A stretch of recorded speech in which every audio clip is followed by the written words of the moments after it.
اللہ کیا کوئی عزت نہیں. مالک فرماتا ہے وَلِلَّهِ الْعِزَّةُ وَلِرَسُولِهِ وَلِلْمُؤْمِنِينَ. عزت تو صرف اللہ کا حق ہے. اس نے اپنے نبی صلی اللہ علیہ وسلم کو زیادہ عزت کی ہے. اور اگر عزت والا کوئی ہے تو صرف مومن ہے. اس کا ایمان نہیں ہے. جو مولوی کا ایمان رکھتا ہے کہ اللہ کے نبی صاحب زندہ ہے قبر کے اندر, یہ بزرگ زندہ ہے ولی اللہ, ان کی قبر کے اوپر اگر کوئی پرندہ بیٹھ جائے تو بتا دیں گے یہ چڑیا ہے, یہ چڑیا ہے. یہ مشکل کشا بنتے جاتے ہیں, ان کا عرس بنایا جاتا ہے, ان کے لیے کہا جاتا ہے کہ یہ مختار کل ہے. اب اللہ نے بالکل واسطہ کاٹ لیا ہے دنیا سے اور محمد صلی اللہ علیہ وسلم کو کہہ دیا تم جو چاہے کرو. یہ زندے جاوید ہیں, سارے کام یہ کرتے ہیں, یہ معذول بھی ہیں. اللہ نے اجازت دے دی ہے کہ دل میں آئے کرو, مجھ سے پوچھنے کی ضرورت نہیں. اللہ کو انہوں نے معطل کر کے الگ بچا دیا ہے. یہ مسلمانوں نے جو اپنے کو مسلمان کہتے ہیں لیکن ان کے اندر صحیح معنوں میں ایمان نہیں ہے. یہ ہر ایک کو عالم الغیب مانتے ہیں. اللہ کے نبی صاحب کے لیے ان کا عقیدہ یہ تک ہے کہ ہم میلاد کی محفلیں کریں, اللہ کے نبی صاحب یہاں تشریف لے آئے. تو بتاؤ اللہ کے بندوں اپنے مالک کو گالیاں دے کر, جس کو شرک کو اللہ نے حدیث قدسی میں بخاری کی حدیث میں بیان فرمایا ہے کہ یہ گالی ہے میرے لیے, کب تک گالی دو گے؟ اور اس کے بعد اٹھتے جاؤ گے, جو اٹھتا جائے گا اس حالت میں وہ جہنم سے بسان جہنم پر عذاب اس کے اوپر لاگو ہوگا. اور قیامت کے دن اللہ کا فیصلہ کہ اب 24 گھنٹے کے لیے اس کو جہنم سے چھوڑو یا کر ڈال دو, اس ایمان کی وجہ سے. اور کہ توبہ کرے, مل کر لا الہ الا اللہ محمد رسول اللہ کو اپنا آخری نبی مان کر سچا کلمہ پڑھے سچ سے. اور یہ اللہ کے لیے جو مالک نے فرمایا ہے الا ان اولیاء اللہ لا خوف علیہم ولا هم يحزنون, بس یہاں تک یہ ظالم پکتے ہیں اولیاء کو معبود بنانے والے. کہ اولیاء اللہ وہ ہیں جن کو آگے کا کوئی خوف نہیں ہے, پرانا غم کبھی نہ ستائے گا. اور آگے والی جو آیت ہے چھوڑ جاتے ہیں کہ الذین آمنوا وکانوا یتقون, کہ اولیاء وہ ہے کہ جو ایماندار ہو, چاہے غریب جھوپڑی والے ہوں, ایک پیسہ اور پھوٹی کوڑی ان کی جیب میں نہ ہو, لیکن ایمان والے اور تقوی والے ہوں, وہ سب اولیاء ہیں. ہماری فرماتا ہے اولیاء کو پکار کر ان کو اللہ کے ساتھ سازی بنا کر مشکل کشا دستگیر ان کا نام دے کر تم ان کے دشمن ہو. آج ان کو خبر نہیں ہے قیامت کے دن اللہ وَإِذَا حُشِرَ النَّاسُ كَانُوا لَهُمْ أَعْدَاءً وَكَانُوا بِعِبَادَتِهِمْ كَافِرِينَ. یہ انبیاء اور اولیاء جن کو آج پکار رہے ہو, ان کی نظر و نیاز کرتے ہو, ان کی میلادوں میں رہے, ان کے دن مناتے ہو, اٹھتے بیٹھتے یا رسول کا نعرہ لگاتے ہو, اپنی مسجدوں میں یا اللہ کے ساتھ یا محمد لکھ کر ایسا پکار کا شرک کرتے ہو. اولیاء انبیاء کے دشمنوں, یہ محبت نہیں ہے. آج ان کو خبر نہیں تمہاری پکاروں کی, تمہاری نظروں اور نیازوں کی, لیکن میدان محشر میں تم بھی ہوگے ظالموں, اور یہ ہمارے نیک بندے بھی اولیاء اور انبیاء. ہم ان سے کہیں گے تم نے ان کو کہا تھا کہ تم کو پکارے, تمہاری نظر نیاز کرے, تم کو اللہ کے ایسے نام دے. تمہاری فرماتا یہ انبیاء اور اولیاء قانون ہمارا, ان ظالموں کے دشمن ہو جائیں گے. اور قانون بھی عبادتہم کافرین, اور ان کی ان جھوٹی مشرکانہ عبادتوں کا کفر کریں گے. تو بتاؤ آج اللہ کے ساتھ جو ظلم ہو رہا ہے اور اللہ کے اولیاء اور انبیاء کے ساتھ جو عداوت ہے, یہ ایک دن جہنم کی آگ میں پہنچا دے گی. اللہ یہ کہ اللہ توفیق دے توبہ کی, اور میں آپ کے سامنے صمیم قلب سے اللہ سے توبہ کرتا ہوں کہ ہر بات کی. اللہ کے نبی سے فرماتے ہیں کہ میرا اگلا پچھلا اللہ نے معاف کر دیا, لیکن بندگی کا انداز یہ ہے کہ میں دن میں 70 بار توبہ اور استغفار کرتا ہوں. آؤ کہ اللہ سے توبہ استغفار کرے. ایمان لانے کے بعد صحیح ایمان, اس میں اللہ کی کتاب, اللہ کے رسول صلی اللہ علیہ وسلم کے احکام ہوں, اور ان پیروں مولویوں کے ظالموں کی ان کی باتیں نہ ہوں, ان سے پاک کرے. اور پھر ثابت کرے کہ ہم اللہ کے بندے ہیں، نمازوں کی پابندی، فرائض کے اوپر جم جائے، ماں باپ کی خدمت، غریبوں کا حق، معاملات میں کھڑے، سچ بولنے والے، گانے بجانے اور جتنی برائیاں ہیں ان سے اجتناب کرنے والے یہ بنے۔ اور تیسرا قدم جو اللہ فرماتا ہے کہ اگر خسارے سے بچنا چاہتے ہو وہ یہ ہے کہ تواصی بالحق کی سچی بات جو آج چیز موجود نہیں ہے۔ نماز تو اب بھی پڑھتے ہیں، تو نماز پڑھواتے ہیں، پہلے ایمان خراب کر کے کبھی یہ تبلیغ ہے۔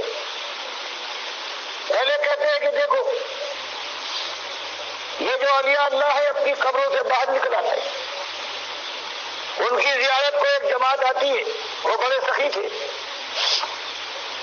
تو قبر کے اندر ہیں، ان کو خیال ہوتا ہے کہ یہ جماعت میری زیارت کو آئی ہے، میری مہمان ہے، تو قبر سے باہر نکل پہلے تو خواب میں یہ ایک اونٹ ہے قافلے والوں کے پاس، اس کے خواب میں پہنچتے ہیں اور کہتے ہیں تو اپنا اونٹ بدل رہا ہے، بدلے گا میرے پختی اونٹ سے۔ السلام علیکم ورحمۃ اللہ۔ بھائیو، آپ نے ڈاکٹر مسعود الدین عثمانی کا یہ بیان سنا ہے اور انداز آپ کے سامنے آ گیا ہے کس طرح ڈاکٹر صاحب رحمۃ اللہ علیہ ایمان خالص کی بات کو سامنے لا رہے ہیں، اور خاص کر یہ چیز مولویوں کی بتاتے ہیں کہ دیکھو مولوی آدھی آیتیں پڑھتا ہے، پوری نہیں پڑھتا ہے۔ پوری بات اگر لوگوں کے سامنے لے آئے تو اس کا اپنا سارا راز کھل جائے، اور خاص کر اولیاء اور انبیاء کو معبود ماننے والے، ان کو سجدے ثابت کرنے والے، ان کے رکوع کرنے والے، ان کی پکاریں لگانے والے سمجھتے ہیں آج ہم ان کے ماننے والے ہیں یا ان کے دوست ہیں، تو اللہ کی کتاب کہتی ہے کہ یہ ان کے ساتھ دشمنی ہے۔ جن کو آج اللہ کے علاوہ سجدے ثابت کر رہے ہو اور ان کے رکوع ثابت کر رہے ہو اور ان کی پکاریں لگا رہے ہو، یہ ان کے ساتھ دشمنی ہے۔ کل قیامت کے دن وہ تمہارے دشمن بن جائیں گے۔ تو شرک کے ساتھ کسی کا کوئی جو عمل ہے وہ قابل قبول نہیں ہے۔ تو میرے بھائیوں، جماعت کے اوپر بہت بڑا وار ہوا ہے شیطان کا، اور اس کے اندر شرک کا انجیکشن دے دیا گیا ہے، اس کو مشرک بنا دیا گیا ہے۔ اب نمازیں، روزے، حج، زکوٰۃ یہ بالکل بیکار ہو جائیں گی۔ اور دیکھیے ڈاکٹر صاحب کس طرح کفر بالطاغوت اور ان جماعتیں، تبلیغی جماعت والوں کا کوئی جماعت جتنے سب کے عقیدے ڈاکٹر صاحب سامنے لا رہے ہیں، اور اس چھوٹے سے کلپ میں بھی آپ دیکھ رہے ہیں کہ تبلیغی جماعت والوں کا بھی شرک سامنے لا رہے ہیں۔ تو یہ انداز ہونا چاہیے تھا ہماری جماعت کا، ہمارے امیر تنظیم کا بھی۔ لیکن جس طرح میں نے پہلے بھی بتایا، 2 سال پہلے حنیف صاحب نے اختتامی کلمات میں 2016 میں جو کراچی میں اجتماع ہوا تھا ناظمین کا، اس کے اختتامی کلمات میں انہوں نے کہا تبلیغی جماعت والوں کی طرح، تو یہ الفاظ ان کے منہ سے کیوں نکلے ہیں؟ ان کے دماغوں کے اندر شرک تھا، ان کے دماغوں کے اندر، اور وہ اللہ تعالیٰ نے پوری طرح سامنے لے آیا یوسف علیہ السلام کا سجدہ ثابت کر کے۔ تو یاد رکھو میرے بھائیو، یہ ایمان خالص نہیں ہے۔ اس ایمان کے ساتھ اگر اللہ کے پاس چلے گئے تو ہمیشہ ہمیشہ کی آگ کے اندر جھونک دیے جاؤ گے، اور واپسی نہیں ہے پھر۔ اس لیے آدھی آیتیں مت پڑھو، تھوڑی تھوڑی آیتیں پڑھتے ہیں، اس کی تشریح نہیں پڑھتے ہیں۔ سجدہ ثابت کرنے کے لیے صرف آیت نمبر 4 پڑھتے ہیں، 5 اور 6 اور آگے 7 یہ اس کو بالکل چھوڑ دیتے ہیں۔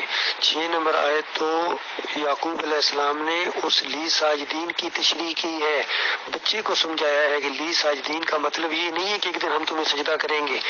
لی ساجدین کا مطلب یہ ہے کہ اللہ تعالیٰ تمہیں فضیلت عطا فرمائے گا، ہمارے اوپر بھی فضیلت عطا فرمائے گا۔ اتنا ظاہری بات ہے، ایک باپ نبی ہو اور اگر اس کو اللہ تعالیٰ خوشخبری سنائے کہ آپ کا بیٹا ایسا نبی ہے جو آپ سے بھی زیادہ فضیلت والا ہوگا، تو کیا اس کو پریشانی ہوگی یا خوشی ہوگی؟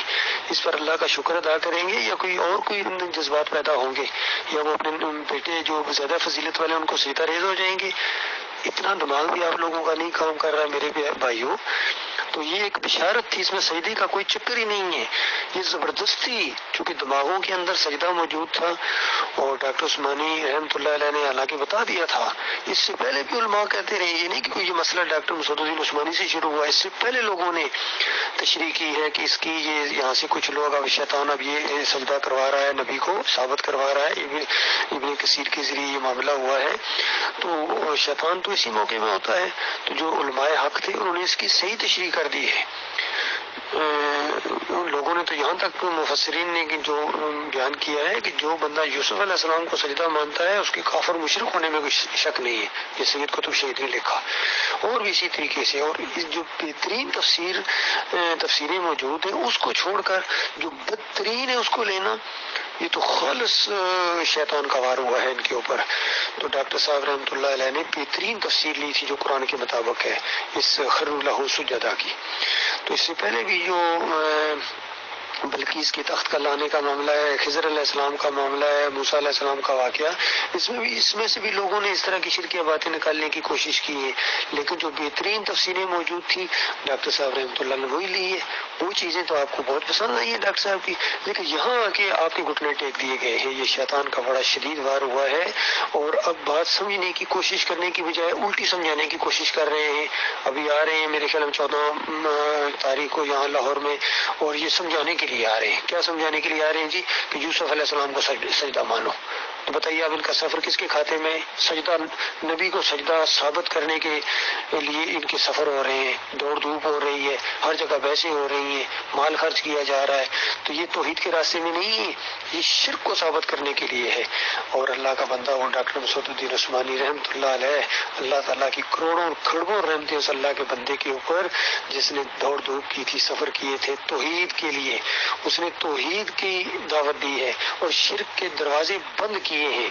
اور اب حنیف صاحب نے شرک کے دروازے کھولے ہیں اور اپنی بھی آخرت برباد کر دیں گے اپنی اگر توبہ نہ کی.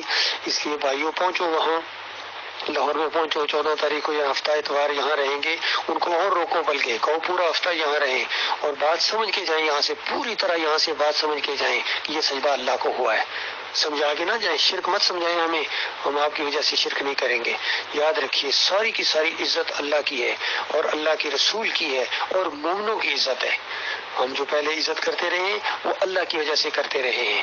اور اللہ کے ساتھ شرک آپ کریں اور پھر ہم آپ کی عزت کریں، محترم کہیں، یہ کریں. اور کچھ بھائیوں کو اعتراض ہے کہ رشید نے ذرا سخت الفاظ استعمال کر دیے. اللہ کے بندے سخت الفاظ اس وجہ سے ہوئے ہیں کہ انہوں نے اللہ کو گالی دی ہے. اللہ کو گالی دینے والے کی کوئی عزت نہیں ہے ہمارے. آپ کریں عزت، آپ اللہ کے سامنے جب جائیں گے تو آپ کو اللہ نپٹ لے گا. آخر مجھ سے کیوں مطالبہ ہے کہ میں شرک کرنے اور شرک کرانے والے کی عزت کروں؟ میں اپنے مالک کی غیرت کو نہیں للکار سکتا ہوں. میں اپنے مالک کا غلام ہوں، میں اپنے مالک کا بندہ ہوں اور پوری زندگی، آخری زندگی تک میں، زندگی کی آخری سانس تک میں اپنے مالک کا غلام رہنا چاہتا ہوں. میں سچی توبہ کرتا ہوں ہر قسم کے شرک سے. بالکل اسی انداز سے میں توبہ کرتا ہوں جس طرح ڈاکٹر صاحب نے اس کلپ کے اندر توبہ کی ہے. جن الفاظ کے اندر پوری طرح میں اپنے مالک سے توبہ کرتا ہوں، تمام گناہوں سے، شرک سے بھی اور ہر قسم کے گناہوں سے. اور میں اللہ کی بندگی کے اوپر جم جانے کا ارادہ رکھتا ہوں اور مالک سے وعدہ کرتا ہوں کہ مالک دانستہ نہیں ہوگا اور جہاں تک میرے بس میں ہے مالک میں تیرا فرما بردار رہوں گا، تیرے ساتھ شرک نہیں کروں گا. منافقت سے، ریاکاری سے میں تیری پناہ مانگتا ہوں. ہر قسم کے گناہوں سے جو ہوئے مالک معاف کر دے اور اللہ بچا میرے مالک. اس لیے بھائیو آپ بھی اللہ سے سچی توبہ کریں. یہی دانش مندی ہے، یہی عقل مندی ہے. اور مچھر چھاننے کی بجائے اصل بات کی طرف آئیں، توحید کی طرف آئیں. اونٹوں کو مت نکلیں، ہاتھیوں کو مت نکلیں. اور چھوٹے چھوٹے مسائل کون بتائیے خطاؤں سے کون بچا ہے؟ کل ابن آدم الخطاء، کل ابن آدم کا ہر بچہ خطا کرتا ہے، ہوتی ہے، ہو جاتی ہے. توبہ استغفار کرو اپنے مالک سے. مالک خوش ہوتا ہے، مالک معاف کر دیتا ہے. بلکہ شدت کے ساتھ توبہ کی ہو تو مالک ان گناہوں کو نیکیوں کے اندر بدلی کر دیتا ہے. تو آپ کچھ لوگوں کے گناہوں کو پکڑ کے اگر کسی سے کوئی گناہ ہوا بھی ہے یا بہتان لگا رہے ہیں، غیبتیں کر رہے ہیں، ہر قسم کی، کیا ملے گا؟ اپنے گناہ ادا کر رہے ہیں. ممکن ہے جن کے بارے میں آپ وہ ایسی چیزیں کر رہے ہیں وہ اللہ سے توبہ بھی کر چکے ہوں، مالک ان کو معاف بھی کر چکا ہو، مالک ان کے گناہوں کو نیکیوں میں بدلی کر چکا ہو. اس لیے شیطان کے وار سے بچو اللہ کے بندوں میرے بھائیوں. یہ شیطان ہمارا ازلی دشمن ہے، اس نے شرک کروانا ہے. یہ آخری امت کے ساتھ تو اللہ کا اتنا وعدہ تھا، بڑا وعدہ. یہ تو تحفے کے طور پر چیز ملی تھی معراج کے موقع رات کو. اللہ تعالیٰ نے اپنے بندوں کے لیے تحفہ بھیجا کہ اے محمد اپنے امتیوں کو بتاؤ کہ اس امت کے ساتھ یہ خصوصی وعدہ ہے کہ جس نے شرک نہیں کیا ہوگا اس کی مہلکات گناہ، بڑے بڑے ہلاک کرنے والے گناہ بھی اس کے معاف کر دیے جائیں گے. پھر دوسری روایت میں آتا ہے کہ اگر زمین و آسمان کو گناہوں سے بھر کے کوئی آ گیا، لا یشرک بی شیئا لقیتہ بمثلھا مغفرہ، میں اس کے سارے گناہ معاف کر دوں گا، زمین و آسمان جتنے پہاڑوں جتنے گناہ بھی معاف کر دوں گا، لیکن میرے ساتھ شرک نہ کیا ہو، لہذا میرے بھائیو شرک نہ کرو۔ اور یہ یوسف علیہ السلام کو سجدہ ثابت کرنا یہ شرک ہے، شرک ہے، شرک ہے۔ اور